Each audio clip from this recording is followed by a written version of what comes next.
हाय दोस्तों, बहुत बहुत स्वागत है मेरे चैनल पर। और बताइए कैसे हैं आप लोग। तैयारी अच्छी से हो गई थी तो फिर इंटरव्यूज़ भी अच्छे जा रहे होंगे। जीडीज़ में कोई दिक्कत नहीं आ रही होगी। किसी भी तरह का कोई डाउट है फ्रेंड्स तो अभी भी आगे क्लियर कर ले जिन लोगों का इंटरव्यूज़ नहीं हुआ है। एक फ्रेंड्स मैं आप लोग को सॉरी बोलना चाहूँगा कि मैं इतने दिनों तक आप लोगों को कोई वीडियोज़ नहीं दे पा रहा था। कुछ पर्सनल वर्क ऐसा आ गया था जिससे मैं अवॉइड नहीं कर पा रहा था, उसके लिए I am very sorry. But अब ये वीडियो कंटिन्यूएशन चलते रहेगी। आप लोगों को किसी भी तरह का कोई अगर डाउट्स है, प्रॉब्लम्स है, still not for your interviews and GDs only, किसी भी चीज़ में मतलब आपके करियर से रिलेटेड आपको कहीं पे भी कोई प्रॉब्लम आ रही है रिगार्डिंग ज्वाइनिंग फॉर्मेलिटीज़ या फिर आपके कैसा होगा पोस्ट मतलब जॉब एक्सपीरियंस अब ज्वाइन कर लोगे या फिर किस बैंक को ज्वाइन करना चाहिए, तो वहाँ पे किन चीज़ों को ऐसा है जिससे आप ध्यान देना चाहेंगे या फिर आपको ध्यान में रखना चाहिए, तो उसके बारे में आप मुझसे बहुत मतलब क्लियरली आप मुझे आके पूछो। मैं उस पर सेपरेट वीडियोस भी दे दूंगा और उस पर भी मैं एक सीरीज़ दे दूंगा आप लोग को, जिससे किसी को भी लाइफ में प्रेफरेंसेस सेट करने में इशूज़ नहीं हो, क्योंकि अब आप बैंकिंग सेक्टर में आके अपना करियर बना रहे हो। तो इधर जो आप आओगे ना तो इधर बहुत चीज़ों को ध्यान में रखना होगा आपको ज्वाइन करने से पहले। अब किसी के पास अगर कोई अपॉर्चुनिटी है कि मतलब उसे मान लो कि उसे bank of Baroda he join करने को मिल रहा है, तो बैंक ऑफ बड़ौदा ज्वाइन करने के लिए मिल रहा है तो उसे तो पहले तो कोई ऑप्शन अगर नहीं है तो उसे तो ज्वाइन करना ही चाहिए। बट अगर आपके पास कोई ऐसा अपॉर्चुनिटी है, मेरे कहने का मतलब ऐसा आपके पास मतलब कुछ चांसेस हैं कि आप उसमें से चूज़ कर सको। फॉर एग्जांपल आप बॉब ले लो या फिर आप एसबीआई क्लर्क ले लो, एसबीआई पीओ ले लो या फिर आईबीपीएस से कोई बैंक ले लो। अगर आपको लगता है आपके पास ऐसे कुछ अपॉर्चुनिटीज़ हैं, जैसे कि वेटिंग लिस्ट आती है अप्रैल में, 2 अप्रैल को शायद आती है ना वो, सॉरी 30 मार्च को, एक दिन पहले आती है। तो वैसा अगर आपको किसी के माइंड में है और उसे अगर बैंक ऑफ बड़ौदा मिला हुआ है तो उसे क्या चूज़ करना चाहिए, तो in related to these type of things जहाँ पे बहुत ज़्यादा कन्फ्यूजन होता है, क्योंकि आप जब वहाँ पे ज्वाइन कर लोगे ना तो उसे छोड़ना बड़ा मुश्किल हो जाता है। ज्वाइन करना बहुत ही आसान है, मतलब लिटरल टर्म्स में आप लोगों को बताऊँ किसी बैंक में, फिर जब छोड़ने जाओगे ना तो बड़ा दिक्कत होता है। कहीं बॉन्ड जो साइन करवा लेते हैं ना तो उतने पैसे तो वो बॉस आपसे लेके रहेंगे सर, तो उन तरह की परेशानी नहीं हो। और उसके बाद आपको बहुत ज़्यादा ज़रूरी जो एक चीज़ है, जो शायद आप लोग बहुत कम लोग इस पर ध्यान देते हैं, वो है सर कि आपका वहाँ पे करियर कैसा होने वाला है। What will be your career graph, what will be the promotion aspects of the regarding of the respective banks where you will join. तो इन सब चीज़ों को आपको बहुत अच्छे से ध्यान रखना होगा। तो उससे रिलेटेड मैं आप लोगों को सीरीज देने वाला हूँ, जैसे किसी के अंदर भी किसी भी तरह का अगर जरा सा भी डाउट हो वो खत्म हो जाए, क्या उनके लिए बेस्ट सूट करता है वो उसमें से अपने प्रेफरेंसेस को देख के बहुत ईजिली कन्विंस करके, मतलब अपने आप से कन्विंस्ड होकर फिर आप वो सेट कर सकते हो। तो चलो यही था मेरे इस वीडियो में आपको कहने का एक मोटिव। अब एक छोटी छोटी चीज़ें मैं कुछ इस वीडियो में बता देता हूँ।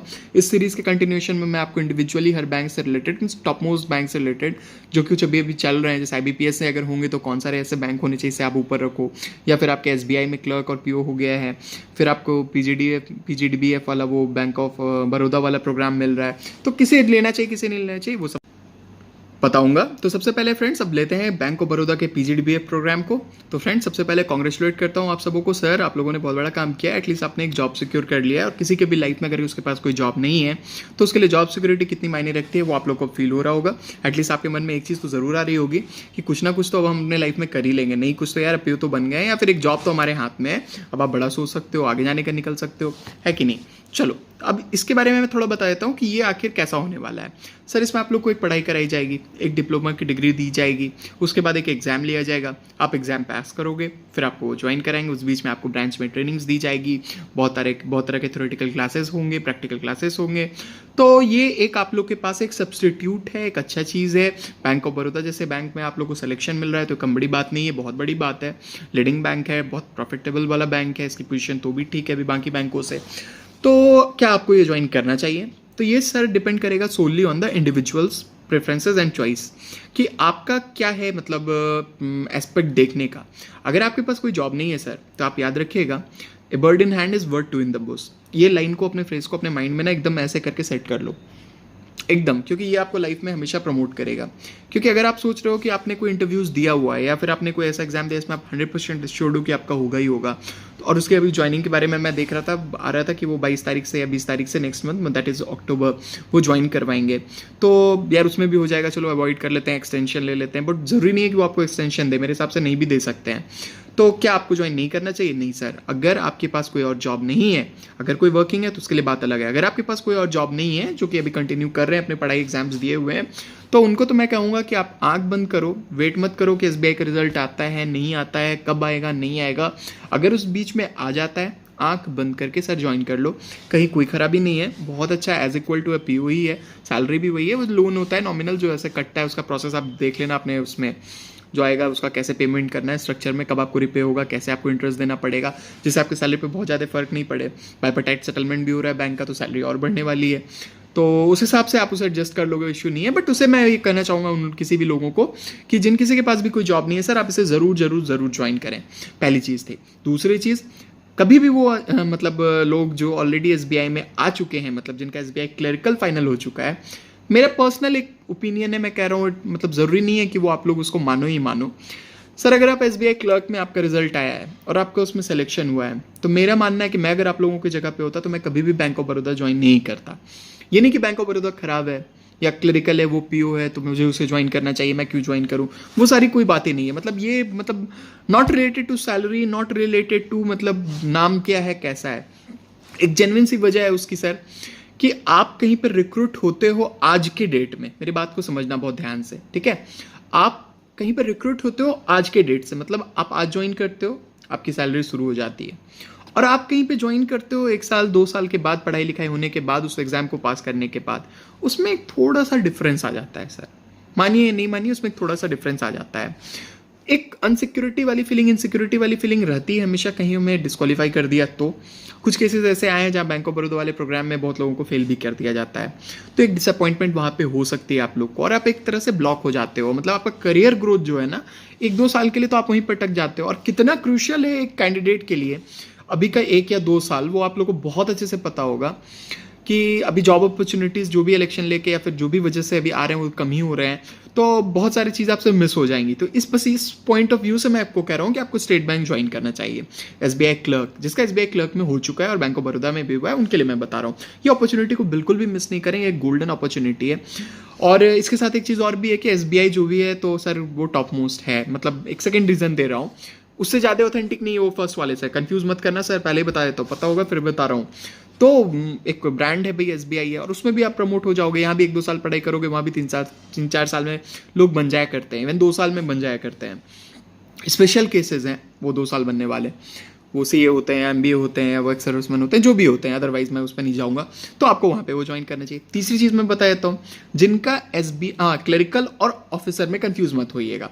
Job is job, it doesn't matter आप क्लरिकल में जाते हो आप ऑफिसर में जाते हो। क्लरिकल में आते हो तो मैं कहूँगा आपके लिए ज़्यादा अपॉर्चुनिटीज़ हैं, आपको समय ज़्यादा मिलेगा, आप स्विच जल्दी कर सकोगे, आप पे बॉदरेशंस कम होंगे। ऑफिसर में जाते हो तो अच्छी बात है, आप जल्दी लाइबल हो जाते हो, एक अच्छा हैंडसम सैलरी शुरू हो जाता है, शादी भी जल्दी हो जाती है यार, चिंता मत करना। तो ये भी वजह है एक। बट एसबीआई को आप प्रेफर करना, ये मेरा पर्सनल ओपिनियन है। अगर आप ओपिनियन से अगर नहीं करते हो तो आई डोंट हैव, मतलब कि मुझे कोई ऑब्जेक्शन है, बट मैंने पर्सनल एक्सपीरियंस वाइज आपको बताया। चलिए थर्ड चीज़ पे आता हूँ, अगर आपका एसबीआई पीओ हो रहा है, ओके राइट, आपका एसबीआई क्लर्क भी हो गया है राइट, और आपका बैंक ऑफ बड़ौदा पीजीडीबीएफ भी हो गया है, तो सब सोचेंगे भैया एसबीआई पीओ ज्वाइन करना चाहिए, इसमें कोई बुराई नहीं है, बिल्कुल बिल्कुल आप एसबीआई पीओ ज्वाइन करो। बट ये थर्ड पॉइंट मैं बोल रहा हूँ स्पेशली लड़कियों के लिए, कि जो भी गर्ल्स अभी इन तीनों एग्जाम्स को फेस किए हैं, दिए हैं, या फिर इन तीनों में अगर उनका सिलेक्शन बाय द वे हो गया है, तो मैम आप लोग जो कोई भी है ना, जहाँ कहीं भी है, आप अगर आप ज्वाइन जब करोगे ना, तो आप एटलीस्ट इस चीज़ की एश्योरिटी ज़रूर देख लेना कि आपका ज्वाइनिंग फॉर्मेलिटीज़ जो होता है आपको कहाँ देता है ज्वाइन करने के लिए, उसे चूज़ करना आप पहला priority. Apart from salary, apart from the status of a PO और a clerk, you go for the preferences of the state posting और the place of posting where you get your posting, ठीक है। इसे आप ध्यान में रखना कि आपको ज्वाइनिंग कहाँ मिलती है। सपोज आपको पीओ में मिल जाता है, और अगर आप साउथ के हो आपको नॉर्थ मिल जाए, अगर आप नॉर्थ के हो आपको साउथ मिल जाए, तो थोड़ा सा आपको परेशानी का सामना करना पड़ सकता है। मानते हैं वो आपको प्रेफरेंसेस के, मतलब गवर्नमेंट गाइडलाइंस के हिसाब से स्पाउस ग्राउंड पे बहुत सारे केसेस हैं आपको होम टाउन में ले आते हैं, बट थोड़ा स्ट्रगल है। मैं नहीं कहता कि आप में कोई कमी है, मतलब girl power has got all the strengths, तो वो कुछ भी कर सकती हैं, बट इन चीज़ों को थोड़ा देख लीजिएगा। वो डिपेंड करेगा इंडिविजुअल टू इंडिविजुअल, मतलब एक लड़की पे कितना बॉदरेशन है, वो घर से कितनी फ्री है, या फिर उनके घर पे कितने मेंबर्स हैं, कितना मतलब किसका पर्सनल लाइफ कैसा है, वो बहुत अच्छे से समझ सकता है। बट मैं ये स्पेशली इसलिए बोल रहा हूँ कि मेरे भी बहुत सारी फ्रेंड्स हैं, मेरी भी बहनें हैं बैंक्स में, तो इन चीज़ों को थोड़ा देखना होता है, क्योंकि पर्सनल लाइफ में जब आप उतरते हो ना, तो आपको बहुत चीज़ प्रोफेशनल लाइफ के साथ ट्यून करना पड़ता है ज्वाइन करने के बाद, तो वहाँ पे प्रॉब्लम्स आ जाती हैं। तो वो प्रॉब्लम्स नहीं हो, तो उसके लिए मैं आपको बोल रहा हूँ स्पेशली कि आप देख लेना, पूरा कोशिश करना कि आपको ऑफिसर में मिल जाए, क्योंकि उसमें AIL होता है, ऑल इंडिया लाइबिलिटी, तो आज आपको दे भी दें तो कल आपको वहाँ कर देंगे। बट क्लरिकल मेंटली से इतनी तो है ना बात कि आपको स्टेट में मिल जाएगी, और लेडीज़ ग्राउंड पे तो आपको और थोड़ा प्रेफरेंसेस मिलेगा, तो आप इसे देख लेना। मैं थर्ड पॉइंट सिर्फ इस चीज़ के लिए कहना चाह रहा था। अदरवाइज आपकी जो भी चॉइस हो आप ज़रूर करना, और लाइफ में कभी पीछे रहने का कोई वजह नहीं ढूंढना चाहिए, आगे बढ़ो और बढ़ते जाओ, सक्सेस तो फिर मिलते जाएगी। तो फ्रेंड्स ये था कुछ मैं प्राइमरी चीज़ें जो आप लोगों को बताना चाह रहा था इन तीनों चीज़ों से रिलेटेड। होप करता हूँ आपको ये चीज़ समझ में आई होगी और आप उस हिसाब से सोचोगे, उस हिसाब से करोगे। फिर कोई दिक्कत होता है तो मैं आप लोगों का फ्रेंड आपके पास हमेशा हूँ। जब भी कोई डाउट हो आप मुझे आके पिंग करो, मैसेज करो, या मुझे बात करने के लिए मुझे एक वीडियो कहो तो मैं आप लोग को दे दूंगा, कोई डाउट नहीं हो।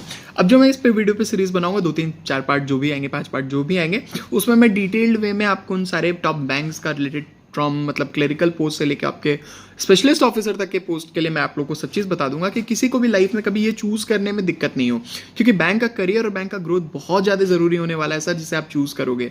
एक बार चूज कर लोगे, ज्वाइन कर लोगे, 6 महीना साल भर हो जाएगा ना, फिर छोड़ने में बड़ा इशू होगा। यार एक सेटलमेंट हो चुका है, बन चुका है, फिर छोड़ो, फिर दूसरे में जाओ, फिर ट्रेनिंग करो। शुरू में बड़ा अच्छा लगता है ना, फिर 6 महीना साल भर होने का होता है ना, यार शिट क्या हो गया, मतलब अब नहीं हो सकता, आप पढ़ाई फिर से करो या फिर कहीं जाके ज्वाइन करो, परेशानी होती है सर। तो फिर आप उस चीज़ परेशानी को क्यों मतलब न्योता दें, क्यों इन्विटेशन दें, आप पहले उस चीज़ को सॉर्ट आउट कर लो। अगर आपके पास ऑप्शंस हैं तो आप उस ऑप्शंस को फिल्टर कर लो, आप देख लो आपके हिसाब से क्या सेट होता है, आप उसको चूज कर लो ना। फिर ये भाग दौड़ की जिंदगी से बच जाओगे, बहुत आसानी से आप अपने लाइफ में आगे बढ़ पाओगे। और फिर बैंक क्या, बैंक के आगे भी बहुत चीजें लाइफ में करने के लिए। मैं नहीं बोल रहा हूँ कि यूपीएससी और एसएससी करो, मैं बस बोल रहा हूँ लाइफ में बहुत चीजें करने के लिए, आप बस उन चीज़ों को पहचानो। उसके बारे में मैं अपने वीडियोस में बहुत कुछ बताऊंगा आप लोगों को आगे। तो चलिए फ्रेंड्स, होप करता हूँ आपको समझ में आई होंगी, और सबको बहुत बहुत बधाई यार। आप लोग मतलब मुझे सिर्फ एक लड़के ने आके बोला है कि सर बैंक ऑफ बड़ौदा मेरा सिलेक्शन हो गया, बाकी तो मुझसे कोई आगे कुछ बता ही नहीं रहा है। भाई ऐसा मत करो यार, ना वीडियो शुरू करने से पहले ही बोला था, अगर मतलब होता है ना भाई एटलीस्ट आगे बता दो, और हो सके तो मिठाई खिला देना। जरूरी नहीं है मिठाई खिलाना, मैं उसके लिए बॉदर्ड नहीं हूँ, आपका सिलेक्शन हो मैं उसके लिए बॉदर्ड हूँ। चलिए फ्रेंड्स, मिलता हूँ फिर नेक्स्ट वीडियो में। Till then bye bye, it's me Gaurav.